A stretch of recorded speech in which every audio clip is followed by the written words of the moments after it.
Welcome to the Voices of Visegrad, a video recap of key developments across the Visegrad 4 countries, brought to you by Visegrad Insight. My name is Vitaly, and I will guide you through today's episode. Today we will look at Slovak Prime Minister's Fico escalating Euroscepticism, the anti-Ukrainian factor in Congress parliamentary elections, the state of Poland's political landscape, and the cohabitation crisis in Czechia. Now let's turn to Warsaw, where domestic political parties are entering the campaign cycle in a disarray, and the party system itself is on the verge of being reshaped. It's 1 year ahead of the parliamentary elections in Poland, and major parties are entering the campaign in the state of internal fragmentation, uncertainty, leadership crisis, while the party system itself is drifting away from the familiar duopoly of PiS and PO. This puts Poland in line with wider V4 pattern, where long-standing dominant parties are also facing splintering, and more radical and anti-systemic challengers are on the rise. On the left of the center side, the beginning of 2026 brought Poland 2050 party into the headlines with its failed attempts to choose a new leader. The party twice proved unable to agree on a chairperson acceptable to its internal factions, and now is polling below 5% parliamentary threshold. The right side of the spectrum is even more turbulent. Poland's dominant conservative force, Law and Justice, PiS party, is broken in factions whose senior figures increasingly attack one another, even in public. This infighting has become especially visible as the party's long-term leader, Jarosław Kaczyński, struggles with some health problems and appears to be losing his grip on internal discipline. At the same time, the far-right parties like Konfederacja and Grzegorz Braun's Confederation of the Polish Crown, despite their own internal tensions, they are capitalizing on PiS mistakes, together are on track to match or even overtake PiS in some opinion polls. Given the current balance of support, no obvious bloc looks capable of winning majority in 2027. A coalition on the center-left lacks the numbers to govern alone, while Braun's status as an unacceptable coalition partner for PiS makes it highly unlikely that PiS-Konfederacja alliance could secure stable parliamentary majority. Nowadays, the political situation in Poland is quite stable. We have the big support for the two biggest parties like Civic Platform and Law and Justice. But we are the witness of collapse of Polska 2050 is a party connected with Szymon Hołownia, and instead of that there is a place and will be a place probably for the new party on the political scene, probably center-oriented parties, maybe connected with some entrepreneurs, some middle class. But I think next year there will be no end of the duopoly of PO and PiS, because they have a big support, and the new parties on the political scene are quite weak. We move to Slovakia, where Robert Fico is clashing with the European Union, whose summit he has dismissed as super expensive dinners. Even so, Slovaks themselves remain the region's most pro-EU society. Since returning to power in 2023, Prime Minister Robert Fico has increasingly defined his politics through open confrontation with Brussels. Lately, his Euroscepticism escalated even more. The Prime Minister recently dismissed the European Council summit as a super expensive dinner that produced no conclusions and could have been replaced by a video call.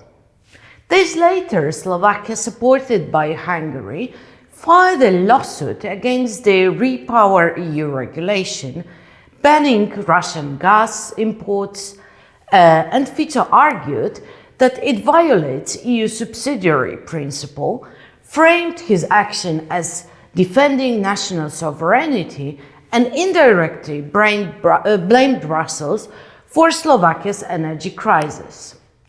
What makes this strategy particularly striking is the gap between Fico's rhetoric and the public sentiment.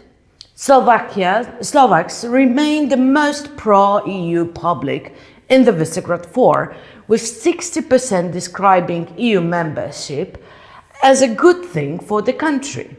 In this context, Fico's clash with Brussels looks less like a reflection on societal moods and more like an attempt to externalize blame for the government's domestic failures. Slovak economy is falling like a rock. At the moment, it's definitely the slowest in V4, not mentioning the Czech or Hungarian economy are not doing fine as well, but Slovak economy, that's basically falling down like a rock. So the Robert Fico, to make a long story short, has to cover all the misleading policies that he is producing by targeting, exactly as you said, somebody else. And of course, target is the European Union, European Commission, that is forcing Slovakia to, from his point of view, bizarre things such as Green Deal, etc. And that's why we have such an inflation. That's why we have such an unemployment, which is rising dramatically. That's why foreign investors are leaving the country. That's, and you can go on.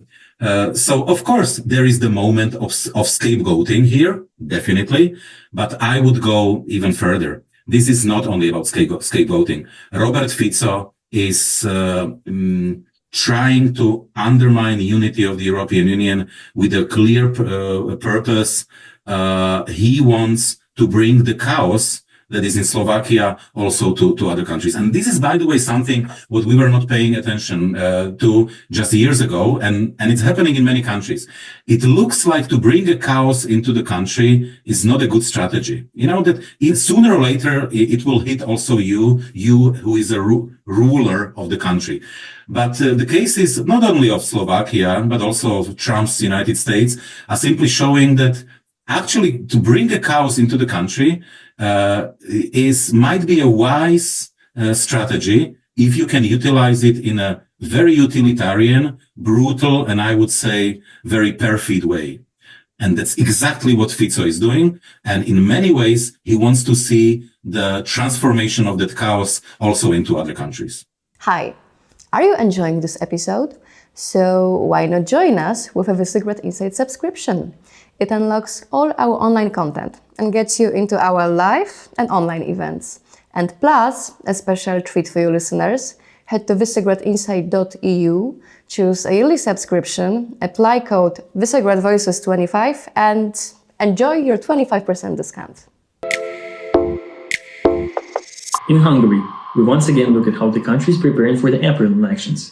This time, focusing on how anti-Ukraine rhetoric has become one of the key pillars of the candidates' campaigns. As Hungary's economy stagnates and Fidesz trials Péter Magyar, Viktor Orbán has doubled down on anti-Ukraine agitation as the organizing theme of his 2026 campaign, at times describing Ukrainians as Hungary's enemy and betting that this issue can once again save his electoral fortunes.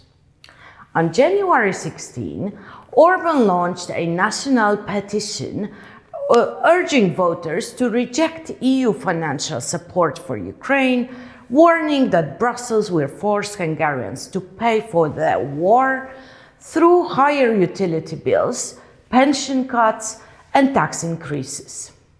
He then escalated by accusing Ukraine of election interference and summoned Kyiv's ambassador, claiming Ukrainian leaders are attempting to influence the April vote. Government billboards across the whole country depict Magyar alongside Zelensky and von der Leyen. All these actions frame the election as choice between war and peace, and portray Orbán's opposition as a pro-war, pro-Brussels front for Ukrainian interests. The anti-Ukraine card has featured in earlier Fidesz campaigns, but this cycle it has become even more central and personalized, bound to Orbán's effort to discredit Magyar as the Hungarian Zelensky. This rhetoric lands against the backdrop of shifting public opinion towards Ukraine aid, while 57% supported Ukraine funding in 2023. Only 36% favor it now. Orbán claims, without evidence though, that Magyar has entered pact with Kiev to overthrow his government and that Brussels will force Hungarian conscripts to fight in Ukraine. But could Orbán's anti-Ukraine campaign still prove to be decisive variable in April's vote? And finally, Czechia, where a routine ministerial appointment has spiraled out into a real clash between the president and the foreign minister. Czechia's ongoing political cohabitation between President Petr Pavel and Prime Minister's Andrej Babiš government escalated into a direct conflict between the president and Petr Macinka, the country's foreign minister. It began with President Pavel refusing to appoint Filip Turek, the motorist party nominee, foreign environment minister, due to concerns over Turek's past, including statements that are racist, homophobic, and he trivialized the Nazi-era atrocities. In response, Foreign Minister Petr Macinka of the same party accused President Pavel of acting outside his constitutional bounds and publicly suggested that the president should not represent Czechia at this year's NATO summit. Pavel's office referred the dispute to the police, alleging blackmail from Macinka's side. The motorists finally backed down on February 16 and replaced Filip Turek's candidacy with one of Igor Chervenin.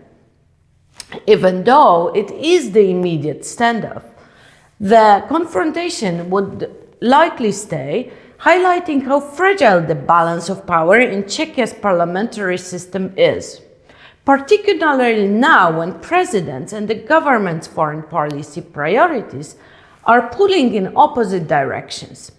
The Babiš coalition is pursuing a more restrictive foreign policy, rejecting further aid to Ukraine and resisting increases in defense spending. At the same time, President Petr Pavel, a retired army general, remains committed to transatlantic alignment and continued support for Ukraine. To grasp what could be the consequences of such a confrontational cohabitation, you can read the interview with Pavel Havlicek on our website and listen to the Visegrad Insight podcast with him. What in these three domains to expect from Czech Republic political playbook? Let me take the crystal ball here. Of course, there's many uncertainties. It's very hard to predict, and there are even like different schools of thought actually how this will develop. But to start with the first one, constitutionally, I think it will be very, very hard actually, and the relations between especially the motorists for themselves and the Prague Castle, they will continue to be tenuous as long as basically the Prague Castle will not bog down and essentially nominate and allow Filip Turek to take over the portfolio of the Ministry of Environment, for which now he is actually a special government's envoy sitting in the ministerial office actually. So that's just for the context. So this will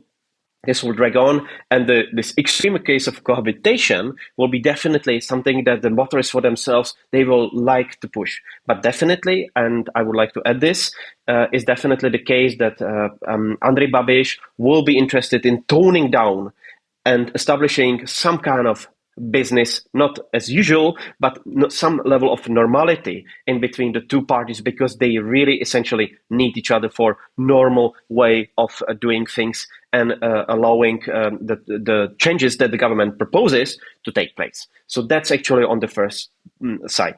On the second one, and I think this will require maybe another episode even, but if to have a look at very simply at the motivation of individual parties of the government, and then maybe judge from that if we are even sort of nearing the possibility of early elections, I would say rather no, because for two of the three parties, this electoral process and this mandate of the parliament is somehow existential. This is both for motorists for themselves, currently polling at 4.9, below the threshold to enter even the parliament, yet another time. For the far-right grouping, which is now composed of four parties, we haven't really discussed that too much, but under the leadership of Tomio Kamura, the chairman of the lower chamber of deputies, this is definitely really, they are driving on the edge. They polled around 6-7%. They are still around that, but this is essentially, and they made in October far worse result, four parties together from the far-right coalition than one of the parties 4 years before. So that's really, they are not really leading the agenda. They are really just trying to mobilize the electorate and somehow survive, So that's essentially their logic. That's all for today on the Voices of Visegrad. Thank you for watching. If you enjoyed this episode, please like the video, subscribe to our channel, and follow us for even more insight and updates from across Central and Eastern Europe. See you in the next episode!